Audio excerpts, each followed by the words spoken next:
Okay, this is the last video on Instalco. We're going to do the valuation and I'll give you a bit of a summary of what I'm thinking about all of this. So I'll jump into that in a moment. Again, if you're looking at this company really seriously like I am, if I've missed anything along the way here, please leave it in comments. Let's talk about this further. I wouldn't call this a deep dive. I would call this a shallow dive into the business. I've got some unanswered questions as I'm starting to pick up as I go through this. So I hope this is helping you in your research. And if you want to access this, you're going to need a broker.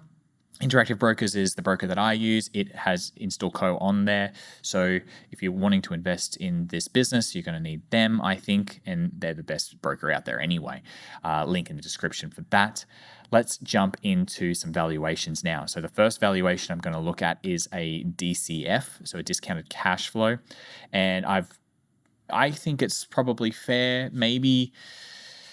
I think this is fair. All right, so I've got growth rates of 15% for the next 10 years. Now, they've been growing faster than that, but free cash flow was really only growing at about 15, it was actually about 16% per annum on a per share basis. So I'll show you what I've done here. So what I've done is I've got the growth rate of 15%, just thinking that I don't know what the next few years are going to look like. I don't know what the 10 years look like. And like maybe they can grow at 20, 25% like they've been growing, but from like a top line point of view, but I don't know. I got to be a bit conservative here, and my gut tells me that 15% feels far more comfortable than in the 20s. I've got a really strong return on investment goal here, like my discount rate I'm using, 26%. That's what I'm trying to get for my investments, 26%. Now, the multiple I could sell it for is 25. Now, that's pretty high, but if a company can show 10 years, well, this would be now, it'll be like 19 years in 10 years' time of like above 15% per annum growth for 19 years. And like all the businesses that they'll have and the scale that they'll have at that stage, I think you could easily get a multiple of 25 times their free cash flow at this point. So even though I don't like to go much higher than 20 often, I really do think if you can show those numbers, and this business is doing as well as they are now in a decade, this is worth 25 times free cash flow. So I've got their free cash flow number here. Now the shares outstanding, I've actually increased it. It's about 265 at the moment. Now I've increased it to 320 because if it's 2% per annum for 10 years, it's going to end up at about 320. Then I've got their total cash and total debt at the moment. It tells me I want to buy this at about 25. This is 25 SEK per share. Current stock price, I think, is around 50. So it would need about a 50% fall from here. Now, this is pretty conservative, I would say. If it could get down to 25, I would be buying at this point because these are good conservative numbers, I feel. But that's how I would get comfortable on this one. So now what I've done is I've actually brought that down to just 5 years because 10 years out is pretty hard to work on. So what I've done is this is like a little bit of a different model. And what I've got here is I've got current revenue and I've got the growth rate of the revenue. And I've got that at only 15%. Now remember, it grew 34% last year. So this is a big pull down from what their revenue has been growing at. So I wouldn't expect this. I would say this is a bad case scenario. Now, the estimated owner's earnings after tax as a percentage, this is mature margin. So this is what they're turning it into free cash flow. And that is about 6 or 7% at the moment, but I'm saying they'll get to their target at 8%. Putting a multiple of 22, maybe 25 was a bit high before, so I put it down to 22. Got the dilution rate here, the amount of shares and the current market cap.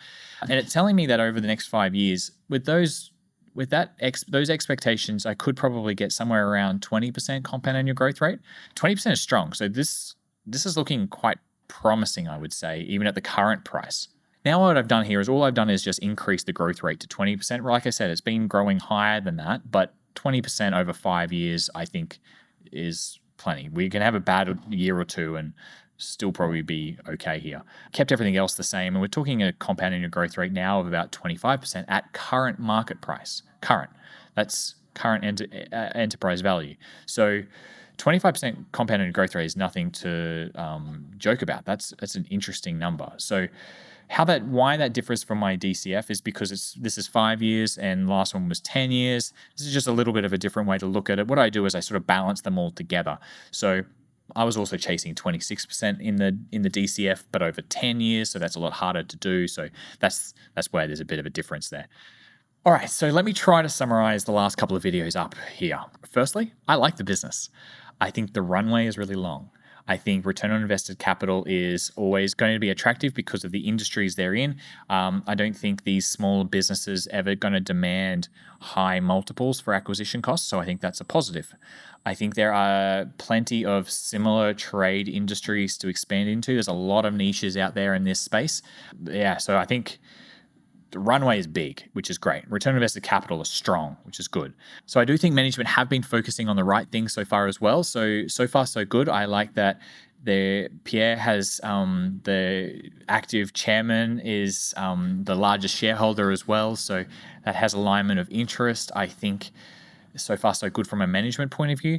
Now, I don't love that dividend policy, and I don't love the slightly higher debt, and I also don't love the type of revenue that they earn. These are all kind of minor things, I guess. No flashing red flags or anything like that. I can justify all of them quite easily and logically, but again, it's not perfect, but no investment is perfect, I guess. I think price is actually pretty reasonable. I think I would like plenty of margin of safety on this, because I'm just not sold on that quality of revenue. I know the backlog is what the backlog is, but it's a backlog. It hasn't actually happened yet. It's sort of like, oh yeah, like imagine like someone next year says, oh yeah, we'll do this work with you guys. That would be great.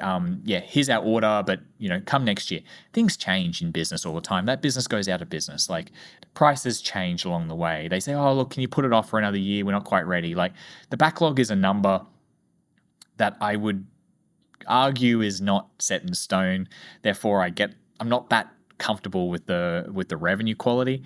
That's my only major issue, I guess. So now, why is the share price down so much? Well, I assume that the decline is just because of the margins. The margins have come back a little bit, and I think that's pretty obvious why. People are nervous that margin, I guess, might stay down for a little while. I think this is a short-term thing, not a long-term trend. They're targeting 8% margins. I think they'll push that next year. And to me, I think that's what's going to happen. I wouldn't get too nervous about why the stock price is down personally. So what am I going to do? Well, I'm actually just going to keep watching this for now. I'm adding it to my watch list as I like what they're doing. And if it does get to a really great price, I want to know about it. I could see myself investing at the right price. This could be a compounder for a very long period of time. I'm not fully sold. I have a lot more work to do, and it might take some more time to get comfortable. I haven't spoken to anyone at management or any of the subsidiaries yet, so I feel like I haven't scuttle-butted around enough yet on this one. Yeah, but what do you think of Instalco? Can you help me fill in some of these gaps? Can you see more negative points to this one? Can you see more positive points to this one? I'd love to know. I hope you've enjoyed these couple of videos. I hope that this has helped you in your research of Instalco. Really interesting business. And anyway, I'll get it into a new company next time, and I'll see you then.